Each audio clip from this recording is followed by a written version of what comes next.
Taarifa zangu za ndani kabisa za kisystem zinaniambia kuna mchezaji mmoja muhimu sana pale Wekundu wa Msimbazi ambaye msimu jana alikuwa top scorer, lakini pia alikuwa top assist kwa upande wa Simba, ambaye ni Jean Charles Ahoua kuhusika ama kuhusishwa kuenda upande wa pili ambao ni ya klabu ya Yanga. Ahoua kifundi anakuopa vertical lance. Hakuna mchezaji Tanzania namba 10 ambaye anaweza akafanya hizo vertical lance. Tanzania hii nitajie nani ambaye anaweza akafanya vertical lance ambazo anafanya. Nazungumzia namba 10. Namba 10 ambayo anaweza akafanya hivyo. Ndio maana Pedro Gonçalves anamhitaji. Una Pacome upande wa kulia ama kushoto, una Maxim pia Zingeli upande wa kulia. Pale shimoni katikati una Jean Charles Ahoua. Hilo ni bomu ambalo anaenda kulitengeneza Pedro Gonçalves. Hili wanasema ukitaka kujua jinsi ambavyo kwa maana ya mdudu sisimizi alivyokuwa na ukubwa wake, ni lazima uangalie kipindi ambacho anavamia mizoga. Siku zote huwa anafanya mambo ambayo unaweza yakakushangaza kwa kile ambacho kwa dakika chache tu unakuta kitu kiko nyanga kwa sababu ya ushirikiano wao, kwa sababu ya nguvu ambayo iko ya pamoja. Ni kama vile ambazo kaona pia kwa upande wa nyuki wanaweza kutengeneza mzinga wa asali mtamu kabisa. Jiuliza ni nyuki huyu, lakini wengi wanakuwa wanasapotiana kuhakikisha kwamba kila kitu kinapatikana kuwa kizuri sana. Mimi niko hapa Like Media kuhakikisha kwamba nakupa story kubwa sana za kimichezo, kwa maana mambo kadha wa kadha ambayo yanahusika sana katika michezo, kwa maana ya tetesi za usajili, kuhusiana na mambo kadha ambayo pengine ulikuwa yafahamu, ubora wa wachezaji na vitu kama hivyo. Kuna taarifa ambazo kwa sasa huwa zinaibuka sana kuhusiana na baadhi ya wachezaji kwenda timu hii na timu hii na timu hii. Hisia zinakuwa hizi, kuna dili ambazo zinakamilika na dili ambazo zinakuwa hazikamiliki. Lakini unapozungumzia kwa upande wa Yanga na Simba, akikwambia kuna mchezaji anaenda Simba, hebu ichukue 50 kwa 60 70 kuelekea 100, lazima ifanikiwe kwa sababu kuna utamaduni wa kufanyana hivyo. Niko na chambuzi la system Godfrey Mlanjize. Kikubwa ni kupiga story kuhusiana na michezo, tetesi ambazo zinazungumzwa. Niko naye hapa atatuambia kuhusiana na tetesi ambazo zipo kwa sasa hivi. Bwana, kipindi hiki ni kipindi cha kuingia kwenye dirisha dogo la usajili, kwa maana vilabu vya ligi kuu Tanzania bara kuanzia tarehe 15 vitaruhusiwa kuanza kuzungumza na wachezaji officially kabisa, lakini haizuii kabla ya wakati huo kuzungumza na wachezaji kama wamefikisha miezi 6 hivi, wanaruhusiwa kuzungumza kuhakikisha kwamba pia wanapewa kandarasi mpya. Kwa upande wako kuna tetesi zozote ambazo zimesisikia Godfrey Mlanjize alimaarufu chambuzi la system? Kuna chochote ambacho umekisikia kuhusiana na tetesi au kuko kimya? Lugano bwana, mambo vipi kwanza? Mimi niko vizuri. Uko shwari? Uko vyedi? Niko vyedi kabisa. Bwana, kama unavyojua tupo kwenye kipindi cha mapumziko ya mashindano ya AFCON. Lakini haya mapumziko pia naibeba na ile tunasema kupumzika, lakini kuna ile dirisha dogo.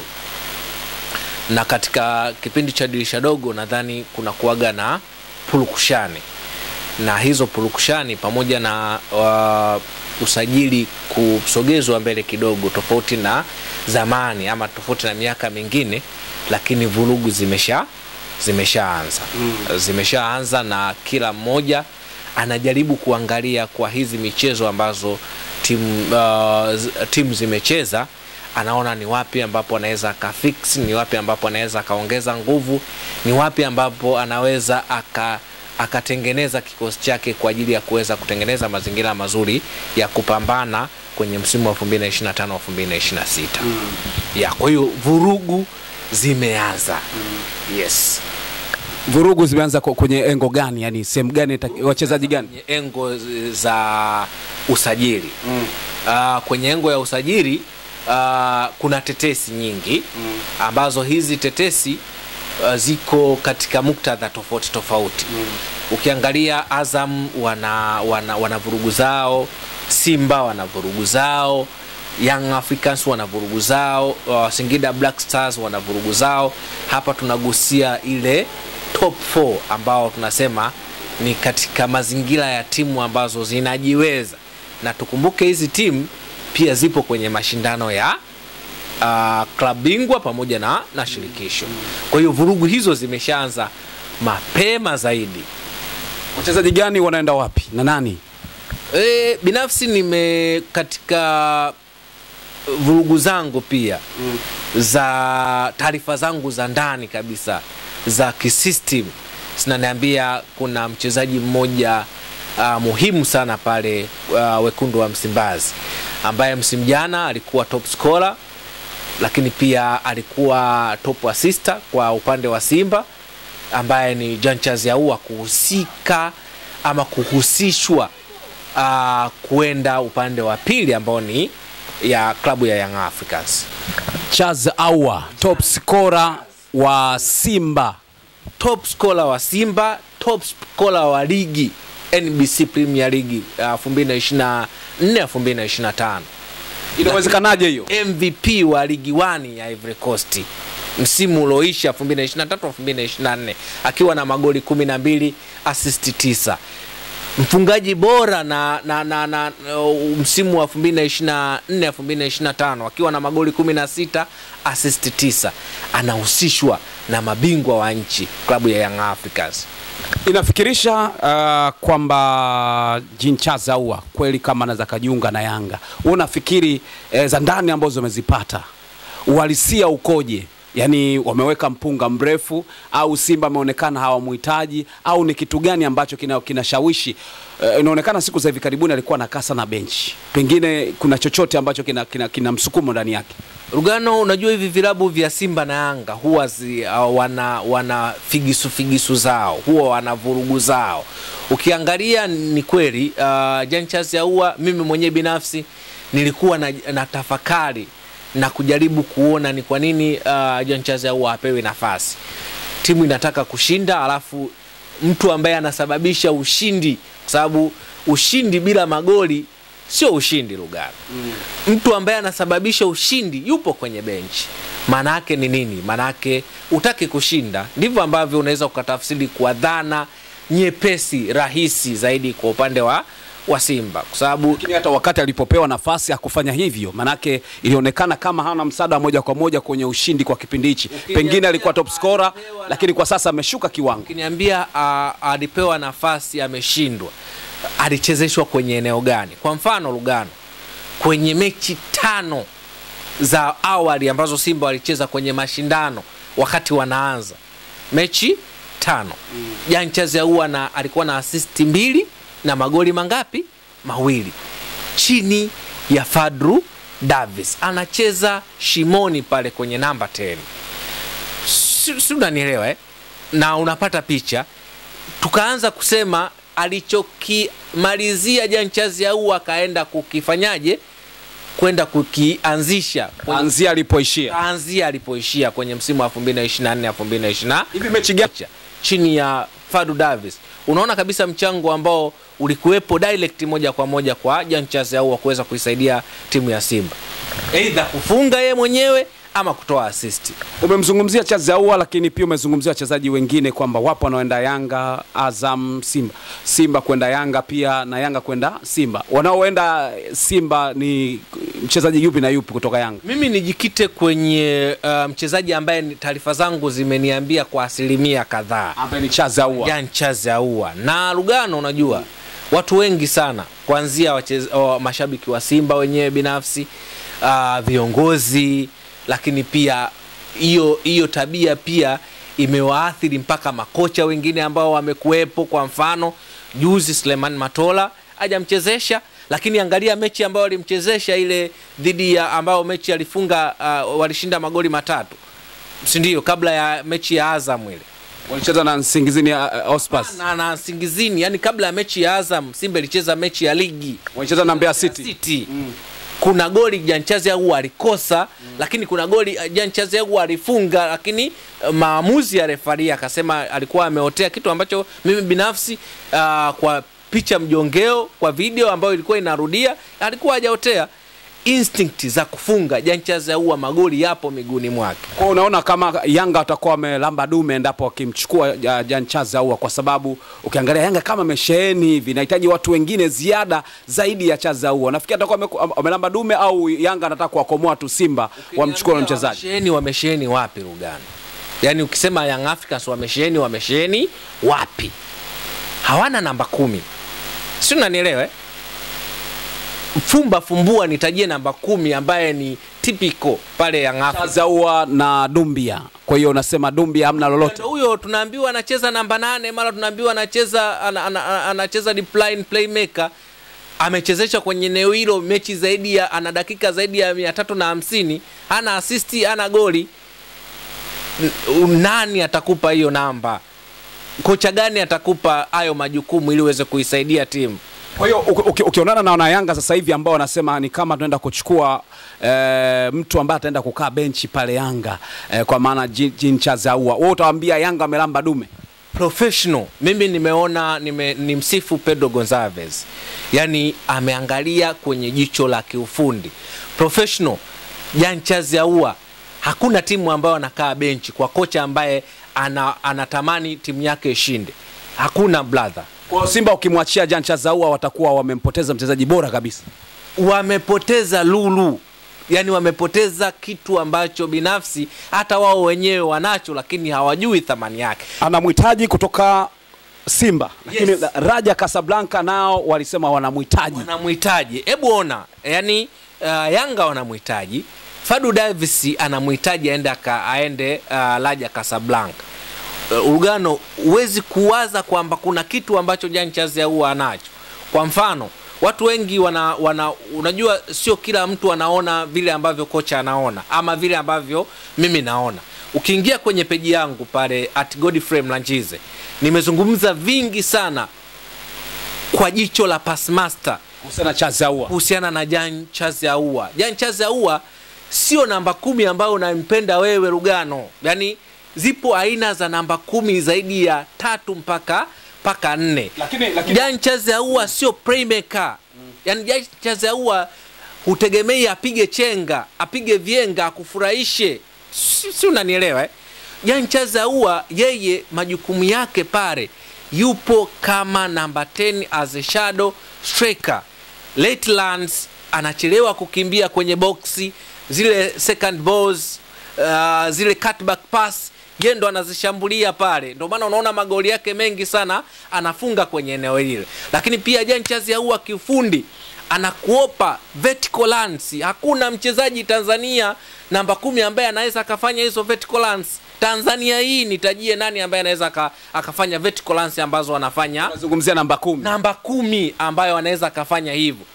Ndio maana Pedro Gonçalves anamhitaji. Una Pacome upande wa kulia ama kushoto, una Maxim pia Zingeli upande wa kulia. Pale shimoni katikati una Jean Charles Ahoua. Hilo ni bomu ambalo anaenda kulitengeneza Pedro Gonçalves. Kwa nini? Kwa sababu Pacome anakupa ana control tempo, Pacome anachezesha team, Pacome ni risk taker, anaingia kwenye maeneo hatarishi, tunaita kwenye tight spaces, anafanya vyote. Akishavifanya vyote, nani ambaye anaweza akamalizia hiyo kazi ambayo anaifanya Pacome Zuzu? Hakuna. Ndio maana Ahoua akiingia anahitajika mtu kama Jean Charles Ahoua kwenda kumalizia zile vurugu zote ambazo wanafanya Pacome Zuzu pamoja na Maxi mpia Zingeli. Alikuwa anatokea mara nyingi sana Mudathiri haya kutoka kwenye eneo la kiungo cha chini hapa kwenye eneo la namba 5 na namba 8. Hiyo tunaita ni instinct za mchezaji mwenyewe binafsi kuweza kufanyaje kujiongeza kuwa kama third man runners. Lakini sio mara nyingi atakutwa kwenye eneo lile. Mhusika ambaye yupo kwenye eneo lile anakupa hiyo option. Kwanza Jean Charles Ahoua kiufundi anakupa kitu kinaitwa kukimbia kwenye between the lines. Hapa katikati ya mabeki na pivot kwenye viungo hawa wa ukabaji. Hapo ndo eneo ambalo hakuna beki yoyote anapenda kiungo namba 10 akimbie kwenye eneo hilo. Hakuna kiungo yoyote wa ukabaji anapenda lance mtu akimbie nyuma ya bega lake. That's Jean Charles Ahoua anakupa vitu kama hivyo. Niambie kiungo gani ambaye anaweza kufanya vitu kama hivyo ambavyo Jean Charles Ahoua? Watu hawaone vile. Watu wanataka waone chenga, Watu wanataka waone kanzu, udambwe mwingi. Wanataka waone udambwe. Chukua hii. Ulishaye kumshuhudia Thomas Muller kwenye ubora wake. Hakuwahi kuwa na chenga, hakuwahi kuwa na udambwe. Chochote ambacho unaweza ukaona Bayern Munich kimezidiwa, uwezi kuona, yani unaweza kuona tu anatokea Thomas Muller ameweka kambani, Bayern Munich inaongoza. Unataka vienga kama vya Messi pale kama namba 10 hivi alafu unalainisha. Wewe tunamzungumzia Thomas Muller ameshaondoka. Umeshamuona Kai Havertz kwenye ubora wake. Yupo Arsenal. Paka leo hii Mikel Arteta ana watu kibao pale, lakini anakuambia kuna kitu cha msingi sana anakosa kutokana na majeraha ya Kai Havertz. Dele Alli kwenye ubora wake, Antonio Griezmann kwenye ubora wake. Hana vienga, hana nini, lakini zile lance ambazo wanazifanya kwenye eneo la zone 14 ndicho ambacho makocha wengi wanapenda. Lakini kitu bora zaidi kwa Jan Charles Ahoua zaidi ni mtu ambaye anakupa vitu vyote. Anakupa lance, anakupa spaces kwenye half spaces, anakimbia kwenye between the lines, ana disguise, anawavuruga wale mabeki, anamvuta beki mmoja, anamvuruga kiungo wa ulinzi mmoja, anaharibu shepu ya ulinzi ya timu pinzani. Ndio maana unaona akiwepo, unaona kina Mpanzu, unaona kina Joshua Mutale wanapata uhuru wa kucheza, unaona striker anapata uhuru wa kucheza. Unataka Mungu akupe nini? Ina maana unaniambia kwamba hatutasikia milio upande wa mashabiki wa Simba wanachama endapo kama Jan Charles Ahoua akielekea upande wa Yanga, au kwa sababu yuko benchi wataona ni sawa tu. Wewe unaona nini ambacho kinaweza katokea? Ndio maana nakwambia mashabiki, viongozi hawaoni kama mimi ninavyoona, hawaoni kama makocha aina ya Fadu Davis ama Pedro Gonçalves anavyoona. Na ndio maana benchi imekaa magoli zaidi ya 25 brother. Pasi 9, magoli 16. Hakuna mchezaji yote anamsogelea Tanzania kwenye hizo namba. Lakini si kwa sababu kuna zingine kapata kwa sababu penalty alikuwa anapata nyingi za kupiga. Na mashabiki, viongozi hawasemi chochote kwa sababu wanapenda kuona vienga, wanapenda kuona kama. Bila penalty ungeona magoli hayo. Akapiga penalty ngapi kwenye magoli 16? Kama 5 hivi. Kama ngapi? Faulo kama 4. 5, tuseme kwenye hizo takwimu zako. 9. Magoli mengine ni on play. 9 jumlisha 16 toa 9 unabaki unachukua ngapi? Ndio unaangalia hapo kama 7. Kama 7. Sasa hiyo ndio faida mojawapo ya mchezaji anakupa kitu extra. Leo hii Mikel Arteta juzi alishinda goli 4. Si unanielewa? Lakini anakuambia nimeshinda goli 4 lakini nasikitika sijafunga magoli ya set pieces. Kuna sehemu tunaenda tuheshimu mpira wa miguu. Nenda kamuulize kocha yoyote kiufundi, set pieces zinapangwa kwenye mpango kazi ndani ya dakika 90. Kwa hiyo zipo. Lakini penalty ni 50% ni goli. 50%, yani set pieces yoyote iwe kona. Si unanielewa? Jana brother, Arsenal ilishinda magoli mangapi? 2. Bila wao kugusa mpira. Si unanielewa? Huo ni mpango kazi wa nani? Wa mwalimu. Imeshinda bila Arsenal mchezaji wa Arsenal kufunga. Arsenal imeshinda. Si unanielewa? Nini? Tunazungumzia mpango kazi wa mwalimu ndani ya kiwanja cha nini? Cha mazoezi. Tunakosea mpira wa miguu sana. Yaani mpira wa miguu mpango kazi wa mwalimu unaanza kwenye kiwanja cha mazoezi. Set pieces, corners, mipira ya kutenga, penalty, zote hizo zipo kwenye ndani ya dakika 90. Ndio maana wenzetu nenda Uingereza jana mpaka imefika dakika ya 70, nimeona watu mitandaoni wanashauti, wanazungumza tayari Wolves wameshaikaba Arsenal kwenye mipira ya kona, kwenye mpira ya set pieces. Arsenal itashinda wapi? Arsenal ishindie wapi? Yote katika yote, ungemaliza kwa kuambia nini sasa mashabiki wa Simba na mashabiki wa Yanga kuhusiana na Jan Charles Ahoua ambaye inasemekana anaweza kaelekea Morocco au akaelekea upande wa Yanga? Unasemaje sasa kwa upande wa Simba endapo akimpoteza huyo mchezaji? Wanapoteza kitu bora zaidi, wanapoteza mchezaji bora zaidi. Mimi kwangu binafsi kwanza nazungumza hivi sio kwa sababu ya nini, kwa sababu ya jicho langu la kiufundi, si unanielewa? Nasema nishamzungumza mara kibao Jean Charles Ahoua kwenye page yangu, si unanielewa? Nishamtetea mara nyingi, si unanielewa? Kwa hiyo Simba wanaenda kupoteza mchezaji, one of the best player. Kama Yanga wanamchukua, wanaenda kutengeneza bomu la hatari sana kwenye eneo la kiungo cha ushambuliaji, kwa sababu wana Pacome, wana Maxim pia Zingeli, akiongezeka Jean Charles Ahoua. Ni hatari. Bwana, akiongezeka Jean Charles Ahoua ni hatari. Huyo ni Godfrey Mlanjize alimaarufu kama chambuzi la system, akielezea, akitupa zile za ndani kabisa kuhusiana na Jean Charles Ahoua, akisema anaenda kwa wananchi Yanga. Wewe una maoni gani kuhusiana na kuondoka kwa Jean Charles Ahoua kuelekea upande wa Yanga? Endapo kama itatimia ile dili, kwa upande wako unaichukuliaje? Itakuwa ni dili kama ambavyo anasema ni bomb ambalo likilipuka itakuwa bomu kubwa, au Yanga atakuwa amepiga bomu mochwari kiasi ya kwamba ni mchezaji ambaye alikuwa yuko benchi na asilete madhara yote hapo baadaye? Mimi naitwa Lugano Israel. Asante sana kwa wewe ambao umechagua Like Media. Tuendelea kufuatilia za ndani kabisa na stories zingine, tuone kitu gani ambacho kinaendelea. Ametuahidi Mlanjize kwamba ataendelea kutupa story kuhusiana na yale ambayo atakuwa anaendelea, hasa katika masuala mazima ya tetesi za usajili. Ametuletea ya Jean Charles Ahoua, ametuambia kuna tetesi zingine zipo upande wa Yanga, Azam na Singida Black Stars. Wanaenda wapi hao wachezaji? Ni nani na nani? Kuna kitu gani ambacho kinafanyika hapo katikati? Mpaka wakati mwingine, subscribe channel hii, miongoni mwa watu ambao wanapata taarifa na michapo mbalimbali. Mpaka wakati mwingine, chao.